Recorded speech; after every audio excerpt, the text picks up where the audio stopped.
Welcome to TTG Tidbits, a series where we cover quick tips and tricks to help improve your DIY digital marketing skills in 2 minutes or less.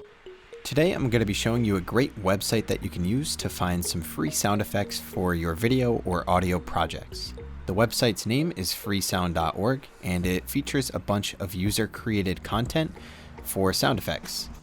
So to get started, just visit the site, which again is freesound.org. And you can type into the search bar whatever the sound effect it is that you're looking for. So in this case, I'm going to type in a can opening sound effect, and you'll see that it comes up with a bunch of different results for what I was looking for. You can then go ahead and preview all of these sound effects and find the one that you'd like to use. And once you do find the one that you want to use, click on the title of it, and it's going to give a bunch of information about the license and whether you need to give credit or not. So just be sure that when you're picking a sound effect, if it does require you to give credit to the creator, that you go ahead and do that. But again, once you find your sound effect, just make sure that you are logged into the website.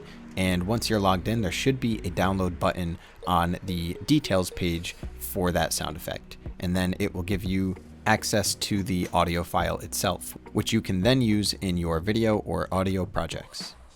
Be sure to like the video and subscribe to our channel for more tidbits in the future. If you have any questions, be sure to leave them in the comment section below.